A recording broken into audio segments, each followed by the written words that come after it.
So guys, so firstly, congratulations. गाना काफी beautiful है. जैसा मैं आउटफिट के बारे में बता रहा था, it's give Sanjay Leela Bhansali type of set outfit. बाद में घोड़े से एंट्री एंड इट्स ट्रेंडिंग. जी tell us something about the outfit. किस तरह से कॉस्ट्यूम डिजाइनर, किस तरह से वो लोग देख रहे थे आउटफिट को, और आप लोग को जब पता चला when you guys are wearing outfit, तो क्या था आपके मन में? फर्स्ट टाइम मेरे घर पे जब आए थे डिज़ाइनर, मैंने कहा यार ये क्या है, मतलब मुझसे तो पहना भी नहीं जा रहा था, वो अलग ही तरह से पहनाया जाता है. साइड से जिप मैंने आज तक नहीं लगाई थी, यहाँ से जिप लग रही है. मैंने कहा यार ये तो बहुत अलग था. और वो पिक्चर क्लिक कर देना आगे भेजने के लिए, मैंने कहा मेरे को भी करो. मैंने देखा, मैंने कहा यार यही कौन है, मतलब हार उर पहना दिए प्रॉपर उन्होंने, वो पूरा शूज़ इतने बड़े बड़े पहना दिए. वो नीचे से पहना जाता था, वो ऊपर से भी नहीं पहना जाता था, सॉरी ऊपर से पहना जाता था, पूरा अटायर साथ में ही था. क्या बोलते हैं उसको जो अटैच्ड होता है. कफ्तान टाइप्स था इनके कपड़े. हाँ, तो बहुत अलग ही था. तो मैंने कहा यार अलग ही कुछ करने को मिल रहा है, और खुश थे हम लोग. आयशा, आपसे जानना चाहूँगा सबसे बड़ा क्या था इस प्रोजेक्ट में, क्योंकि ये जो प्रोजेक्ट था इट्स नॉट अ सॉन्ग, पूरी तरह से पिक्चराइज करके दिखाया गया था. क्लाइमैक्स सबसे ज़्यादा स्ट्रॉन्ग है, जो मुझे लगा कि इस तरह का क्लाइमैक्स नहीं होना चाहिए था. कि इससे कुछ बेहतर हो सकता था, या फिर इस तरह का क्लाइमैक्स भी चलता है, लोगों को इस तरह का क्लाइमैक्स प्यार में ऐसी चीजें कहाँ होती है जो हमें चाहिए होती है. So it's like that. ये प्यार सॉन्ग में ही ऐसी प्यार और चीज़ें क्यों होती है हद से एग्जैक्टली. ज़्यादा. सो यही वो गाने का है कि प्यार में ऐसी चीज़ क्यों होती है. इसलिए टू अंडरस्टैंड इट बेटर गाना देखेंगे तो ही समझ में आएगा. And for me I think story of course इतनी स्ट्रॉन्ग थी, एंड गाना be the look Manish sir ने इतने अच्छे से डायरेक्ट किया. सो ओवरऑल इतना स्ट्रॉन्ग टीम था हमारा दैट आई न्यू कि something great is going to come. But इतना बड़ा होगा और इतना प्यारा रिस्पॉन्स मिलेगा ये ऑफ कोर्स हमने नहीं सोचा था. So very grateful. Abhishek, romantic गाने के बाद इस तरह का चेंज, ड्रास्टिक चेंज, क्या आपको ऐसा था कि या मैं कुछ और करता हूँ, क्योंकि रोमांस हमने देखा है, रोमांटिक सॉन्ग्स आपको काफ़ी हिट हुए, तो पर्सनली कुछ इस तरह का प्रोजेक्ट आप एक्सप्लोर करना चाहते हैं? जी जी, मैं रोमांटिक नहीं करना चाहता था. क्यों है? मैं लवर, क्योंकि वो बहुत कर लिए थे. मैं भी वो उस जोन में था कि यार कि कम करो बट अच्छा करो. क्या था वो, इंग्लिश का कॉमेंट. इन्हें किसी ने कहा था कि क्वालिटी ओवर क्वांटिटी. सो वो उस पर वर्क कर रहे हाँ थे. वैसा था. तो मैंने कल परसों ही पढ़ा, तो मुझे पता नहीं था ऐसा भी कुछ होता है, बट मेरे को ये था कि कम करना है अच्छा करना है. तो ये कुछ अच्छा करने को मिल रहा था, और कुछ इन्हें अलग. मेरे साथ काम करने का मौका मिल रहा था. ये तो रील के बाद तय हो ये चुका ये था. इनके साथ काम करने के मौके में बस 40 थे कि हमने एक साथ में कितने गाने आ गए होते. तो मैंने तो हम बट आप लोगों ने जो रील शूट किया था, जी जी उसके बाद से उसके बाद से काफी और हमने तो बहुत, हाँ हमने बहुत रैंडमली किया ऐसे था शूट ऐसा. किया था. सिर्फ सावरे को प्रमोट करने के लिए अभिषेक वाज लाइक ठीक है चलो कर लेते हैं. हमने हाँ ठीक है कर लेते हैं. तो रैंडमली बस ऐसे ही वो प्रमोट करने के लिए वो हमने किया एक्चुअली था. रील बहुत सुंदर निकल हाँ के आ एक्चुअली गई. बहुत. वो हमने सोचा ही नहीं था वो इतनी अच्छी एडिट भी होगी. मैंने कहा भाई, तो वो इसलिए वो वायरल हो गई, तो लोगों को लगा कि यार इन दोनों को साथ में लेना चाहिए. आई नो सुबह ही रिलीज हुआ, but in between the shoot आप लोग चेक करते हो? मैंने एक भी बार नहीं देखा. मैंने अभी देखा जस्ट देखा था. जी. अभिषेक, तो आपसे सवाल रहेगा कि किस तरह के रिस्पॉन्स लोगों की तरफ से मिले? जी मैं तो कमेंट्स पढ़ रहा था, सब पॉजिटिव कमेंट्स हैं, अच्छे कमेंट्स हैं. और ट्रेंडिंग पे चल रहा है, ट्रेंडिंग नंबर 5 पे आ गया है, और सबको पसंद आ रहा है.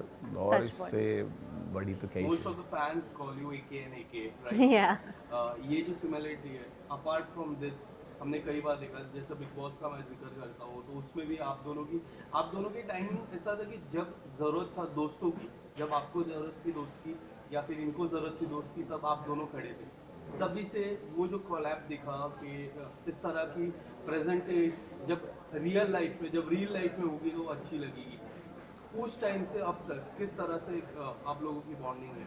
आई थिंक बॉन्ड से स्ट्रॉन्ग ही हुआ है दिन ब दिन. आई थिंक घर के अंदर तो हमें क्या ही समझ में आता है कि अच्छा बाहर किसको क्या पसंद आ रहा होगा या क्या हो रहा होगा.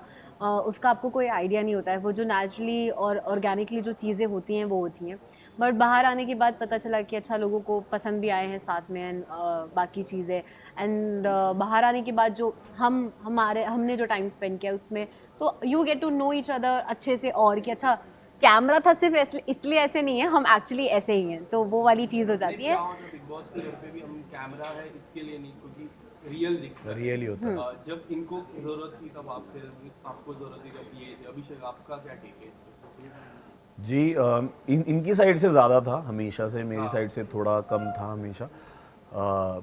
पर बाहर आके हमारा बॉन्ड बहुत ज़्यादा स्ट्रॉन्ग हो गया। मैंने देखा जब मैं स्टेज पे खड़ा था तो मेरी मम्मा का हाथ पकड़ के बैठी थी, कोई बात नहीं, जीत जाएगा बेटा आपका। तो वहीं से दिख रहा था कि एक बॉन्ड है हम दोनों का, फ्रेंडशिप वाला।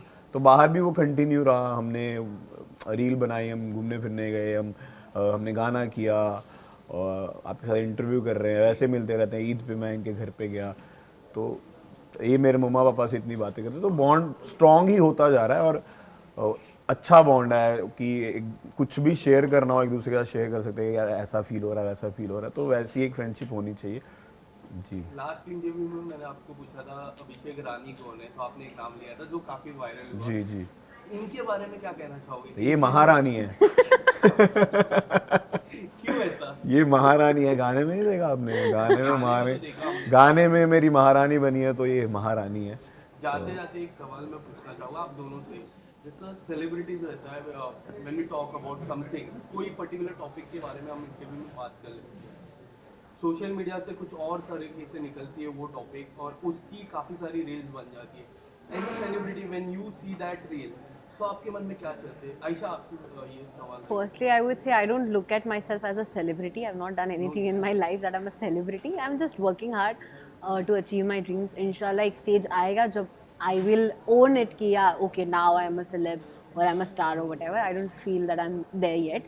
And secondly, it's about perception. किसी का गलत किसी का सही होता है, तो you never know कौन किस चीज़ को किस तरीके से ले ले. So it's about perception and I think it's pretty much fine. मतलब you know आप क्या सोचते हो, और ज़रूरी नहीं है कि अगर मैं भी कोई चीज़ कभी कह रही हूँ तो मैं सही ही हूँ, मैं गलत भी हो सकती हूँ. तो it's about perception. अगर मैं गलत बोल रही हूँ, अगर किसी को लग रहा है तो मे भी शायद मैं गलत हूँ. So it's about perception. क्या कि अगर इन इंटरव्यू इंटरव्यू आप कुछ बोलते हो, बाहर कुछ और आ जाता है, तो आपको क्या लगता है उस चीज़ के या बारे में? फिर कुछ और में कुछ और अलग एंगल बताते हैं, तो जी। उसके ऊपर क्या कहना चाहोगे? हाँ, मतलब वो एक्सप्लेन करना पड़ जाता है। मैं तो कर ही देता हूँ कि भाई मेरा वो मतलब नहीं था, ये मतलब था। या जिनको, जैसे मेरे जो एवेंजर्स जिनको मैं बोलता हूँ, उन हमने एक वो बनाया, ग्रुप बनाया हुआ, तो मैं उसमें एक वॉइस नोट ज़रूर डालता हूँ कि ये इस चीज़ के लिए आप बुरा मत मानो, या ये इस चीज़ के लिए। तो उनको समझाना मुझे लगता है मेरी रिस्पॉन्सिबिलिटी है कि आप समझो कि मैं क्यों कर रहा हूँ, क्यों ये चीज़ ज़रूरी है। तो वो समझते हैं, फिर उस चीज़ को उस वे में लेते हैं, क्योंकि उनकी वजह से आज हम यहाँ हैं। तो उनको समझाना बहुत ज़रूरी है। तो अगर उनको कुछ लगता है कि गलत लग रहा है उनको, तो उनको मैं बता देता हूँ कि भाई ये गलत वे में मतलब, इसका मतलब मैंने ये बोला था बट वैसा चला गया। तो वो मैं हमेशा करता हूँ। Thank you so much Thank and you. All the best आपकी अपकमिंग। थैंक यू खाली बोतल। थैंक यू खाली बोतल. थैंक यू टू द खाली बोतल।